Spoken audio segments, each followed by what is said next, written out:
Rush, Shahzada Dawood and his son Suleiman Dawood, Hamish Harding, and Paul-Henri Nargeolet have sadly been lost. OceanGate. OceanGate has been chronicling the Titanic's decay and the underwater ecosystem around it via yearly voyages since 2021. The Titan was estimated to have about a 4-day supply of breathable air when it launched Sunday morning in the North Atlantic, but experts have emphasized that was an imprecise approximation to begin with and could be extended if passengers have taken measures to conserve breathable air. And it's not known if they survived since the sub's disappearance. Rescuers have rushed ships, planes and other equipment to the site of the disappearance. On Thursday, the U.S. Coast Guard said an undersea robot sent by a Canadian ship had reached the seafloor, while a French research institute said a deep-diving robot with cameras, lights and arms also joined the operation.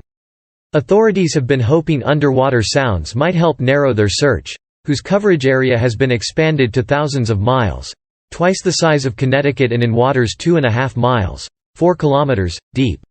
2.5 miles, 4 kilometers. Coast Guard officials said underwater noises were detected in the search area Tuesday and Wednesday. Jamie Pringle, an expert in forensic geosciences at Keele University in England, said even if the noises came from the submersible, the lack of oxygen is key now. Even if they find it, they still need to get to the surface and unbolt it. The Titan was reported overdue Sunday afternoon about 435 miles, 700 kilometers, as it was on its way to where the iconic ocean liner sank more than a century ago.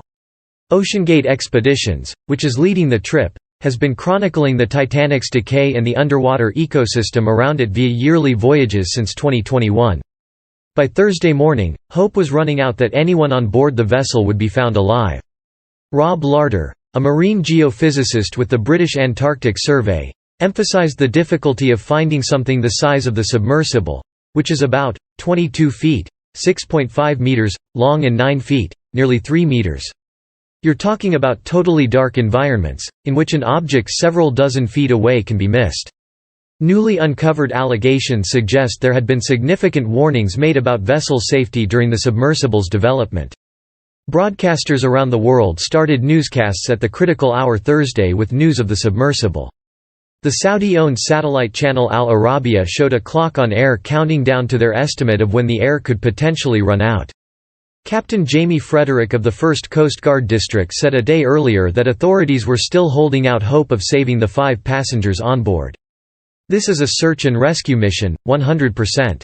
Carl Hartsfield, now the director of the Woods Hole Oceanographic Systems Laboratory, said the sounds detected have been described as banging noises,